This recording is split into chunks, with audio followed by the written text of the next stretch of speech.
subject is honestly all these movies are fucking good, so go see them because they're all good. There's no reason not to go see them. Who cares if your movie's 2.2 better than that movie? These are all movies, in my opinion and Nick's opinion, that you gotta go see. And I'm gonna let Nick start off because my list is gonna be a little long. I'm gonna run through it quick until the very last one, but I'll let Nick give his opinion first. Alright, and I will be doing a separate video for my top 10 movies of 2014, so subscribe to my channel if you want to see that. There you go, a plug-in. But I'm going to just be doing my top 6 here. But my number 6 movie of 2014 is Big Hero 6.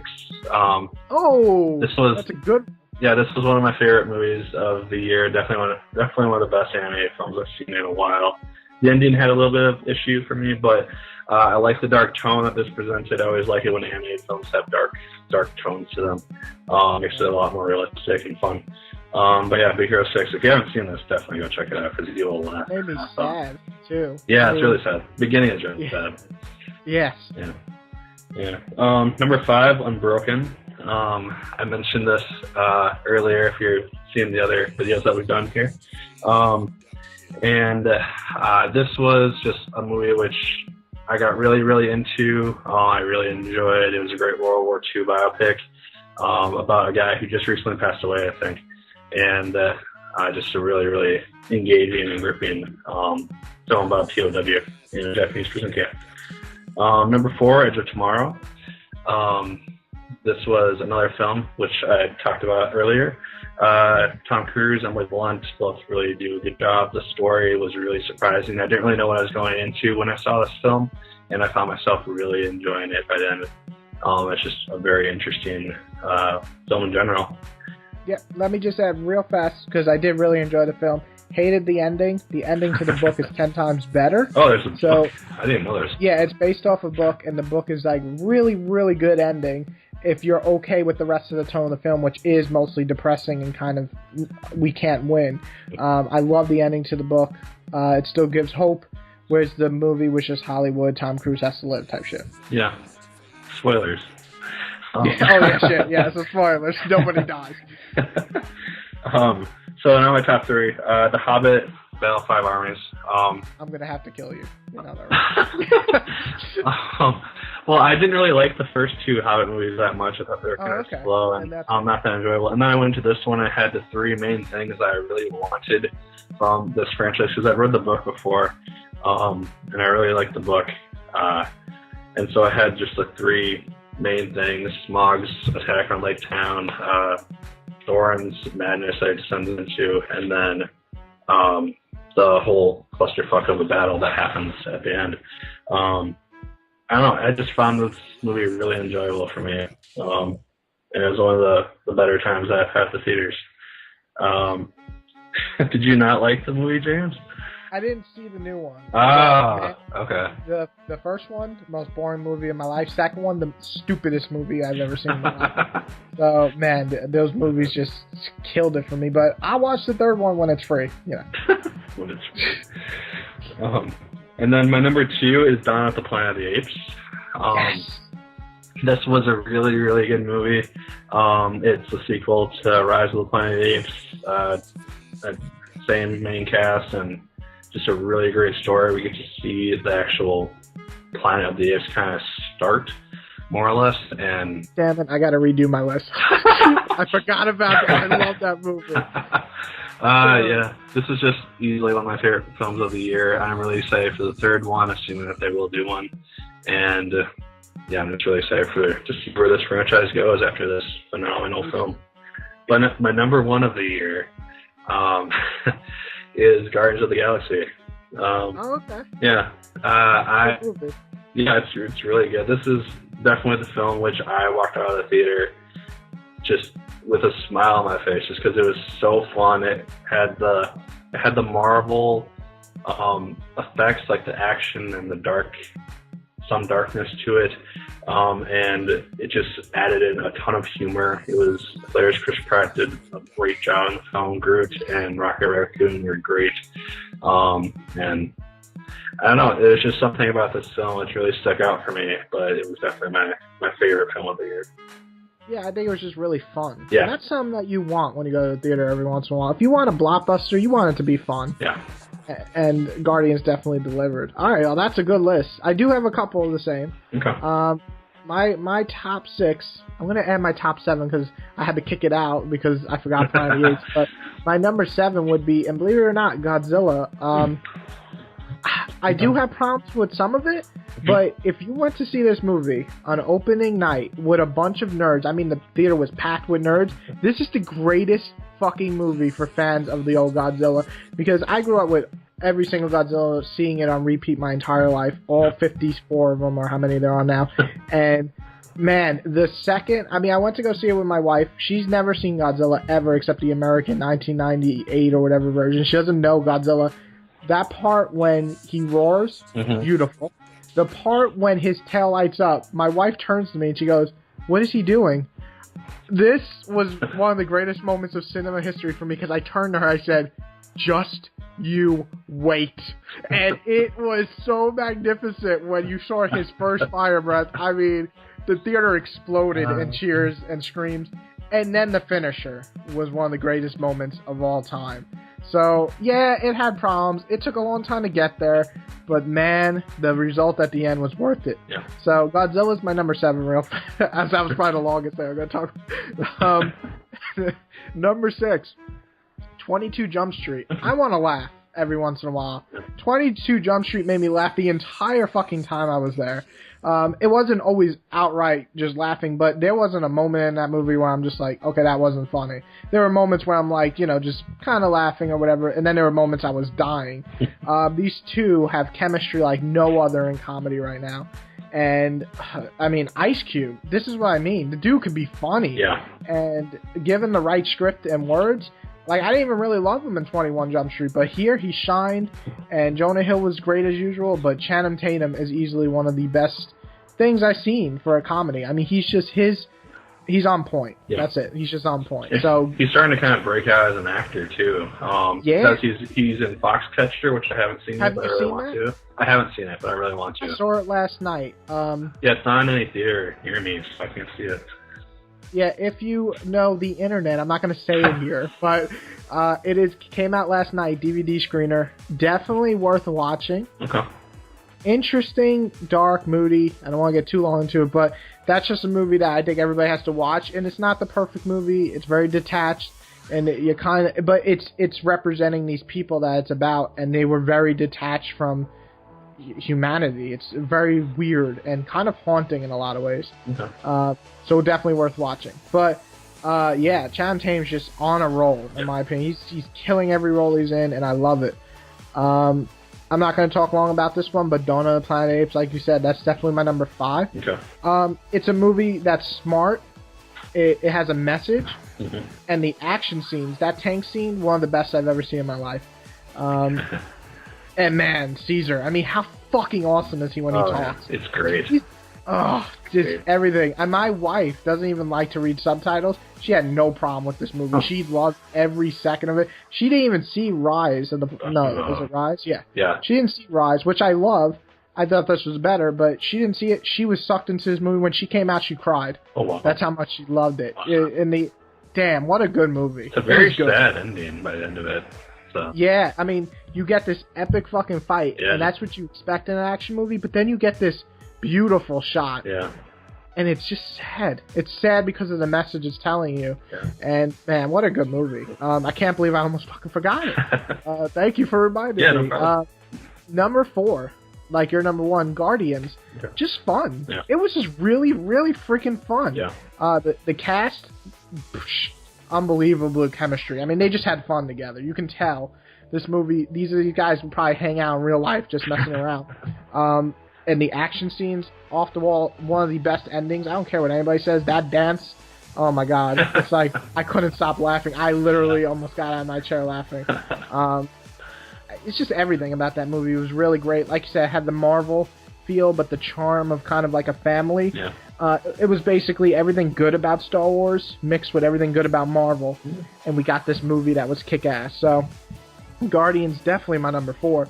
But it's not even my favorite superhero movie because number 3 is Captain America. Okay. Holy shit. if someone told me Captain America was going to have the best movie of the Marvel Phase 2, I would have said, I hope so, because he's one of my favorite superheroes, but no way. That motherfucker had a movie, in my opinion, that rivals Avengers. I mean, oh, wow. Okay. It was just so fucking... The political message, not always in movies I like, did it well enough here, but Captain America was Captain fucking America from when I read Captain America.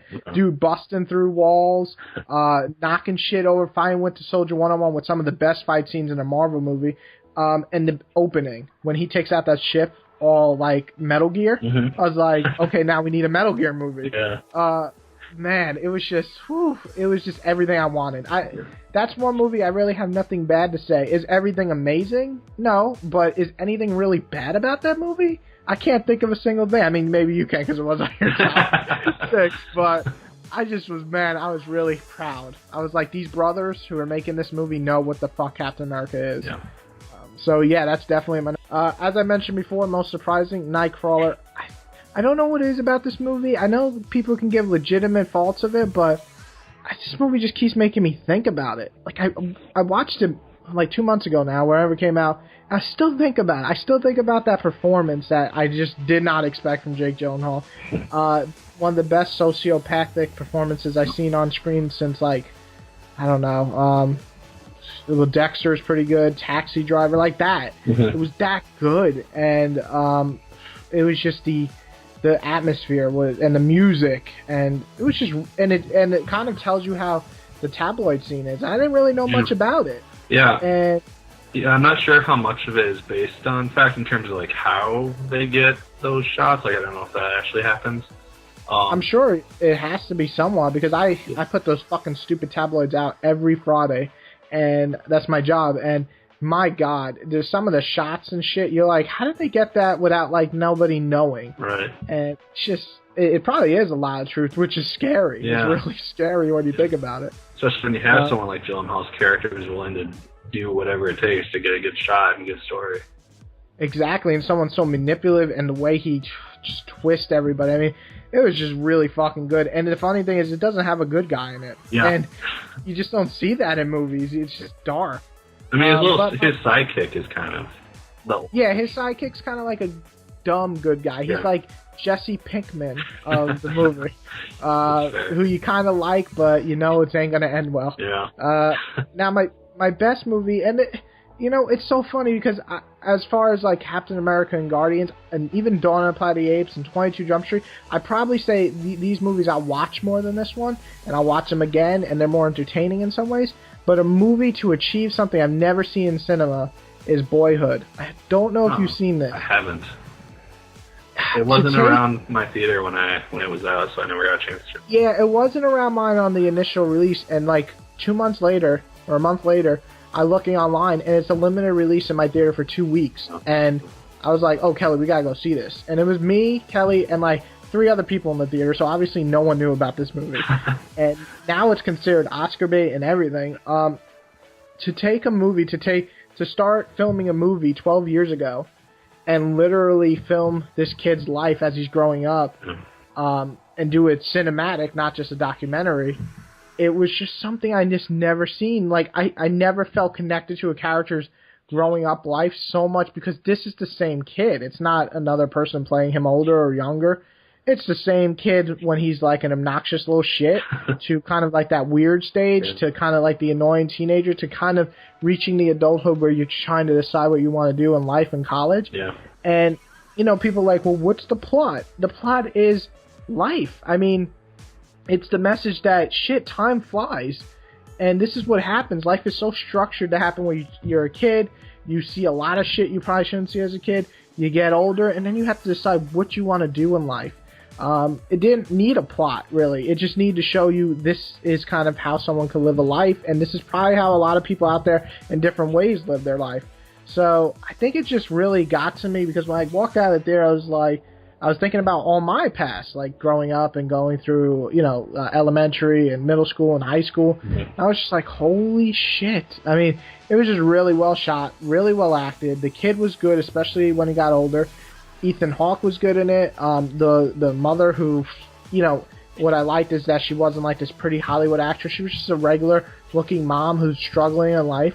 And to capture all these actors throughout 12 years, I mean, so much could have went wrong. Someone could have died, car accident, any of these things. Yeah. And it just didn't. It just came together. And you gotta see it. It's on Netflix, I think, or Hulu for free. One of these. Really? Yeah. Okay. It's a 3-hour movie. So sit down with like big ass pizza and some popcorn, and just watch it. And watch it with people, because I think that's also a big thing, is the reaction from other people. Because like Kelly had a totally different reaction. She liked it a lot, but she didn't like it like the way I did. And I just feel like that's cool to talk about after what you got from it. But yeah, Boyhood is just that movie that kind of just changed cinema for me in a lot of ways. Was it the most entertaining? No, actually, every movie I listed here, I'm probably going to see again before I see Boyhood again. But I think I'm going to remember Boyhood for the rest of my life as a movie that changed, things for me. Like I just didn't see a movie like that before. So yeah, Boyhood's definitely got to be my movie of the year for just changing everything. Okay. Yeah, that's really interesting. It's a film that I really do want to see. I have some friends who didn't like it at all for some reason. But yeah, it is one that... Sorry? Good. I was just going to say, it's definitely... I think the no plot thing makes a lot of people like, what's the point? But if you're looking for, just a plot, you can go see any movie. You can go see that fucking Reese Witherspoon Wild. That's just another Oscar bait of every year they try. But if you really want to see a movie that is just different, I gotta say, it may not even be you like it, but you gotta respect what they did. Yeah, definitely. I mean, that's a lot of commitment. 12 years to do a couple scenes a year and like go back and actually commit to it year after year after year. Exactly. So I think that wraps up our movies. I think we gave some movies, there's got to be at least 20, 30 movies we listed here, whether they're good, bad, go see it, or just fucking completely ignore it. And a lot of differences, which makes this year actually pretty exciting, because I think last year a lot of people agreed movies like Gravity and Wolf on Wall Street and, movies like that really were just like the best movies of the year. And this year it's just so different. You got Nightcrawler, you got Boyhood, you got Guardians, you got Captain America, Dawn of the Planet of the Apes. I mean, these are all movies that some are blockbusters that you don't ever think. And then you got movies that I didn't even mention that I love that are on my top 10, like Gone Girl. Mm-hmm. And it's just a great year, I think, for movies. And not too many shit movies, which is nice. Besides TMNT and, Transformers, where you can still enjoy them, but they're pretty bad. Yeah. We know they're bad. I was lucky. I didn't really end up seeing a lot of crap movies. Usually if I came across one that... like, I just wasn't in the mood to see a movie that week, I was just like, I'll skip it this time. I'll save that $6 or however much time that is. All right, well, there you go. That's our movies of the year. So go check it out. List your movies below. A best movie, worst movie. Well, list that in the other video. I'm breaking these up. But list your best movie of the year, because I think that's my most fascinating one. Mention a movie that nobody else has mentioned. Go and mention, I don't know what came out this year that nobody would mention. Go mention Hercules or Exodus or I don't know, or whatever nobody wants to go see. But mention those movies if you feel really strong. Mention Amazing Spider-Man 2, because I'll thumbs you up, because I love that movie. Yeah, and nobody liked it. Okay, there we go. Two people in the phone. Fuck all of you. But yeah, so go mention your best movie of the year. And that's it. That's all I gotta say.